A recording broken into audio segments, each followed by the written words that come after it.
stream and I am just kicking back into it, so you guys should hear me clearly now. Let me know. I see the few comments there were saying that there was no sound.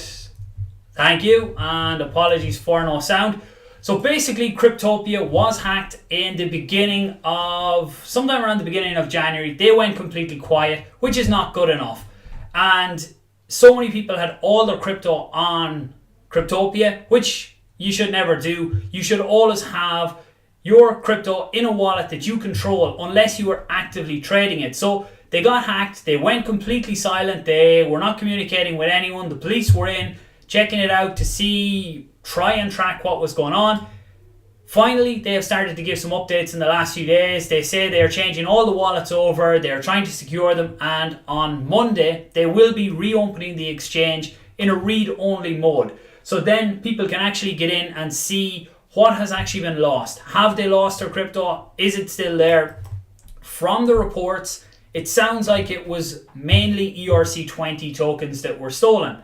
So I had a small bit of Electronium on there that I had sent on to sell on the exchange, and the sale hadn't gone through when the exchange was hacked. So I do have that small bit there. Personally, as soon as I get access, if that Electronium is still there, I will be pulling it straight off and I won't be using Cryptopia again, because a hack of this magnitude is just too big, and their communications since that happened is the final nail for me in their coffin. So I won't be using them again. Everyone has to make up their own minds. Hopefully they can make a go of it if they get their security up to the standards that are needed nowadays. Coinomi was another one. There was a vulnerability to do with address spell checking and info being sent to Google. There is someone on Reddit, it was on Reddit, wasn't it? He said that he has lost $70,000. He is demanding 17 Bitcoin from Coinomi. Coinomi are saying that they can't see the funds have been moved, and he's saying that he's lost all his funds.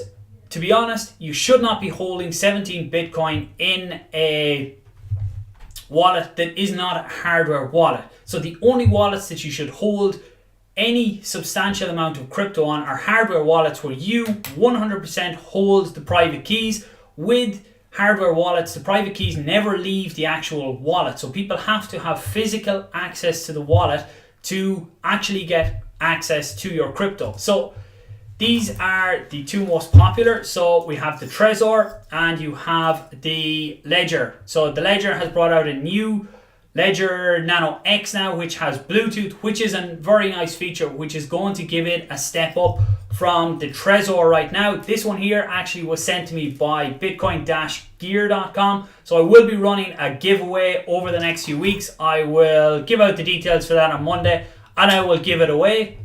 So that was Coinomi. And then the other one as well, to hammer home the fact about getting yourselves a hardware wallet, was QuadrigaCX. And these were a trusted exchange in Canada. People thought that, these are completely legitimate, so everything is safe there. The CEO supposedly passed away in India. There are loads of question marks over it because of the region. I'm not going to get into all the suspicions that are there. But basically, he was the only one who had access to the hardware wallets, which in itself is crazy. He was the only one that had access to the private keys to pull the crypto from cold storage. So again, this is a complete failure on the exchange's part, that only one person can access the funds like this. What happens? So it's always, what happens if you get hit by a bus? The same thing with your crypto. If you have it all stored in one hardware wallet, what happens if that wallet goes? Do you have copies of your seed phrase? Are they stored in different locations that only you have access to? With the seed phrase, don't put your 24 words all straight out together in one little place and leave them there. Have some way that it is mixed up, that there are a few here and a few somewhere else, and that you know how to put the puzzle back together. Because if someone else gets your 24 seed phrase, then they have access to the wallet as well.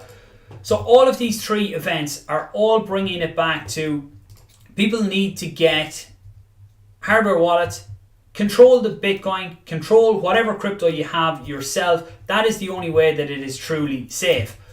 So another option as well was Revolut, or whatever way you pronounce it. So these guys are a way that some people cash out crypto. So you can send crypto to your account and it's converted into your currency, and then you have a card to spend it. So it's a nice, easy way to get currency out. It's not one that I've used. It's one that's on my list to try at some stage, but haven't got around to it. So their service went down for a few hours this morning. So again, always have multiple ways. I've seen tweets from people saying that they were stuck somewhere and they had no way to get any other funds. So again, never have all your eggs in one basket.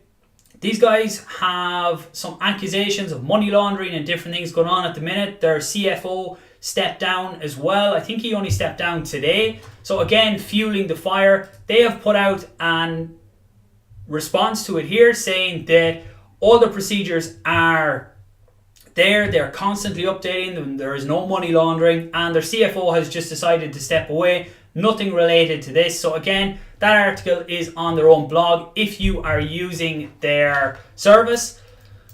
So looking at CoinMarketCap, since we haven't looked at it in a while, right now the market cap is at 131 billion. That is up from the last time I would have done a video. Bitcoin today is not a bad day in general. Some Binance coin doing very well today. But again, it took a bit of a dump after the Fetch AI launch on Launchpad. So again, it's just rebounding from that, I would say. But in general, it is not a bad day for crypto. Looking at the charts on Bitcoin, so let's clear up some of these. Actually, leave them for now.